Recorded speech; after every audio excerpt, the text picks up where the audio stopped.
पुजारी जी मेरा हाथ पकड़कर कमरे में ले गए और कहने लगे, प्लीज़ आज तुम मेरी पत्नी की कमी को पूरा कर दो। मुझे उसकी बहुत याद आ रही है। मैंने नाटक करते हुए कहा, भला मैं कैसे उसकी कमी को पूरा कर सकती हूँ। तो पुजारी जी बोले, आज के लिए तुम मेरी पत्नी बन जाओ। यह सुनकर मेरा रोम रोम खिल उठा था, क्योंकि यह सब करने को मेरा मन कब से बेचैन था। और फिर पुजारी था भी ज़्यादा उम्र का और मुझे भी ज़्यादा उम्र के मर्द बहुत पसंद थे। फिर पुजारी ने मेरे साथ, मेरा नाम नैना है और मैं अहमदाबाद की रहने वाली हूँ। यह उस समय की बात है जब मेरी उम्र सिर्फ 22 साल की थी। दिखने में मैं काफ़ी खूबसूरत थी और खुले मिजाज की भी। ज़्यादा उम्र वाले मर्दों से दोस्ती करने का मुझे बहुत शौक़ था। मुझे कम उम्र के लड़के कभी पसंद ही नहीं आते थे। यूँ तो गली के लड़के मेरे आगे पीछे घूमते थे, मुझे पटाने की हर मुमकिन कोशिश करते, लेकिन मैं कभी उन्हें घास नहीं डालती थी। मेरा मन हमेशा अधेड़ उम्र के मर्दों को देखकर मचलने लगता था। मेरे घर से कुछ ही दूरी पर एक छोटा सा मंदिर था। मंदिर में नया पुजारी आया हुआ था। वह अपने आप को बाल ब्रह्मचारी कहता था। उसकी उम्र करीबन 45 साल की थी। दिखने में मसावला था, मगर शरीर उसका बहुत कसा हुआ था। मैं हफ्ते में 4-5 बार मंदिर जाया करती थी। मंदिर में वह मुझे घूर कर शरारती नज़रों से देखा करता था। मुझे उसकी नीयत पर शक होने लगा था, मगर मन ही मन मुझे अच्छा भी लगता था, क्योंकि उसका बदन बहुत ही ज़्यादा कसा हुआ था, जो देखने में काफ़ी आकर्षित लगता था। एक दिन मैं बहुत ही सुबह ही मंदिर पहुंच गई थी। वहां पहुंचने पर देखा कि पुजारी नहा रहा है। वह मेरी तरफ देखकर मुस्कुरा दिया और रुकने के लिए इशारा किया। वह खुले में नल के नीचे नहा रहा था। उसका कसा हुआ बदन बहुत अच्छा लग रहा था। उसने पतली सफ़ेद धोती पहन रखी थी। मैं तिरछी नज़र से उसे देख ही रही थी। शायद उसे पता चल गया कि मैं उसे देख रही हूँ। गीली धोती होने की वजह से उसका पूरा वजूद साफ नज़र आ रहा था। मेरी नज़र तो उसके हटने का नाम ही नहीं ले रही थी। वह अब कपड़े बदलने लगा। कपड़े बदलकर वह मेरे पास आ गया और बोला, अब तुम्हें पूजा कराता हूँ। पूजा के बाद उसने मेरी पूजा की थाली में चुपचाप एक पर्ची डाल दी, जिसमें डालते हुए देख चुकी थी, लेकिन मैंने उसको ऐसा दिखाया जैसे मुझे कुछ पता ही नहीं। मैं रास्ते में वह पर्ची खोलकर देखी तो उसमें लिखा हुआ था, तुम बहुत ही ज़्यादा सुंदर हो। यह पढ़कर मेरा रोम रोम खिल उठा था। खूबसूरत तो मैं थी, लेकिन ना जाने क्यों उसकी तारीफ़ से मेरा दिल अंदर से मचल उठा था। मैं चुपचाप अपने घर पर आ गई और अपने घर के कामों में लग गई। फिर रात को मैंने खाना खाया और खाना खाकर सो गई। अभी मुझे सोए हुए थोड़ी ही देर हुई थी कि मैंने सपने में देखा कि पुजारी मेरे साथ बहुत ही ज़्यादा शरारती हरकतें कर रहा है और उसकी यह हरकतें मुझे बहुत अच्छी लग रही हैं।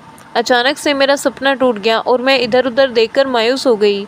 अरे यार, यह तो सपना था। काश ये सब हकीकत में हो जाता। सोचते सोचते मैं फिर से सो गई। काश वह सपना मुझे फिर से आ जाए। मैं आज सुबह बहुत जल्दी ही उठ गई थी। मैंने सोचा क्यों ना मंदिर चली जाऊं, पुजारी से भी मुलाकात हो जाएगी, उसका भी दिल की हाल पता चल जाएगा, आखिर उसके मन में चल क्या रहा है।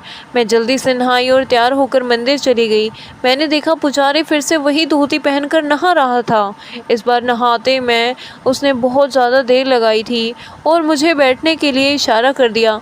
मैं वहीं से बैठी बैठी उसे घूर रही थी। थोड़ी देर बाद वह नहाकर आया और बोला, चलो मैं तुम्हें पूजा कराता हूँ। वह बार बार मेरी तरफ बड़े ध्यान से देख रहा था। शायद वह भी जानना चाहता था कि मेरे मन में क्या चल रहा है, लेकिन मैं तो अनजान बने रही थी और ना ही मैंने उसे उस पर्ची के बारे में पूछा। थोड़ी देर पूजा करने के बाद उसने मेरे पास आकर धीरे से कहा, तुम बहुत सुंदर हो। मैंने कहा, पुजारी जी आप तो बाल ब्रह्मचारी हो, आपको ऐसी बातें शोभा नहीं देती। उसने कहा, हाँ यह सब तो ठीक है, मगर मैं भी तो इंसान हूँ, मेरा भी तो मन है, कभी कभी बहक जाता है। अच्छा यह बताओ कि जब मैं नहा रहा था तो तुम क्या देख रही थी। मैं थोड़ी शर्मा गई, मगर हिम्मत करके बोली, कुछ नहीं पुजारी जी, मैं तो बस ऐसे ही देख रही थी।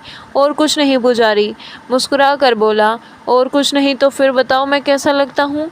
मैंने कहा, पुजारी जी आप तो बहुत ही भयंकर हैं, मुझे आपसे डर लगता है, आप तो बड़े खिलाड़ी लगते हैं। इस पर वह बोला, अरे चलो ना थोड़ी देर बातें करते हैं, यहाँ भी कोई नहीं है। मैंने हाँ में सिर हिलाया और हम दोनों बैठ गए। अचानक ही पुजारी जी मुझे देखकर बोले, तुम मुझे बहुत ही अच्छी लगती हो, मन करता है तो मैं अपने सीने से लगा लूं। तब मैंने कहा, लगता है आप बाल ब्रह्मचारी के नाम से बहुत मज़े कर चुके हो। आप तो बहुत ख़राब आदमी लगते हो। मैं आपके बारे में सबको बता दूंगी। मैंने नाटक करते हुए कहा। पुजारी कुछ डर गया और कहने लगा, प्लीज़ ऐसा मत करना, मैं तुम्हें कुछ नहीं करूँगा। मेरी बहुत बदनामी होगी अगर तुमने किसी से कुछ कहा तो। मैंने कहा, ठीक है, नहीं कहूँगी। पुजारी को अब थोड़ी तसल्ली हुई थी। फिर पुजारी बोला, अरे अपना नाम तो बता दो। मैंने कहा, मुझे लोग नैना कहते हैं। अच्छा ठीक है, अब मैं चलती हूँ, लेकिन मैं कल शाम में फिर आऊँगी और आपसे और बातें करूँगी। और मैं मुस्कुराकर चल दी। दूसरे दिन करीब 7 बजे शाम को मैं मंदिर गई तो देखा कि पुजारी जी अकेले बैठे हुए हैं। मैंने पूछा, अरे पुजारी जी, आज कुछ चिंतित लग रहे हो? तो उस समय अंधेरा हो चुका था। मैंने उनके गाल पकड़कर दबा दिए। तब जाकर वह मुस्कुराए और मेरा हाथ पकड़कर कहने लगे, अरे नैना, मैं तो डर गया था कि तुम मुझसे गुस्सा हो गई हो। मैंने नाटक करते हुए कहा, नहीं ऐसा नहीं है। मैंने कहा, पुजारी जी, आपकी उम्र तो काफ़ी लगती है, आपने शादी नहीं की? तभी तक वह बोले, शादी तो की है, लेकिन मेरी पत्नी गांव में रहती है और मैं यहाँ तड़पता हूँ। मैंने कहा, तो फिर पत्नी को अपने साथ क्यों नहीं रखते? पुजारी बोला, मेरी पत्नी तब भी शहर आती है तो बीमार हो जाती है, इसलिए उसे गांव में ही रहना पसंद है। मैंने कहा, पुजारी जी, फिर तो आपको बहुत याद आती होगी ना अपनी पत्नी की? पुजारी बोला, हाँ बहुत याद आती है, लेकिन क्या करूं? मैंने पुजारी को तसल्ली देते हुए उनके कंधे पर हाथ रखा। उसने मेरे कंधे से हाथ उठाकर चूम लिया। मैं थोड़ी सहम गई थी। फिर पुजारी जी मेरा हाथ पकड़कर कमरे में ले गए और कहने लगे, प्लीज़ आज तुम मेरी पत्नी की कमी को पूरा कर दो, मुझे उसकी बहुत याद आ रही है। मैंने नाटक करते हुए कहा, भला मैं कैसे उसकी कमी को पूरा कर सकती हूँ? तो पुजारी जी बोला, आज के लिए तुम मेरी पत्नी बन जाओ, मैंने हिचकिचाहट होती जाएगी। पुजारी बोला, आज यहाँ कोई नहीं आने वाला है। इतना कहकर पुजारी ने मुझे अपने गले से लगा लिया और कमरे में बहुत धीमी रोशनी थी। अचानक ही पुजारी ने मुझे एक गिलास में शरबत दिया और कहने लगा, जल्दी से फटाफट इसे पी लो और बताओ कैसा है। मैंने जैसे ही वे शरबत पिया मुझे एक सुर चढ़ने लगा। मैंने कहा, आप पहले यह बताओ कि आप कितनी लड़कियों की को बीवी बना चुके हो? पुजारी जी बोले, अरे नैना, बस तुम दूसरी हो। इससे पहले एक 40-45 साल की औरत के साथ मस्ती की थी, वह विधवा थी। मैंने कहा, ओह पुजारी जी, मैं तो कुंवारी हूँ। इतना कहकर मैं थोड़े नखरे दिखाने लगी, लेकिन धीरे धीरे मेरे जज्बात भी पिघलने लगे और कब मैंने अपना तन मन उन्हें सौंप दिया मुझे पता ही नहीं चला। जब होश आया तो बहुत देर हो चुकी थी। मैं थोड़ा घबरा सी गई थी। पुजारी जी मुझे सॉरी बोलने लगा। मैं दिखावटी गुस्सा करने लगी।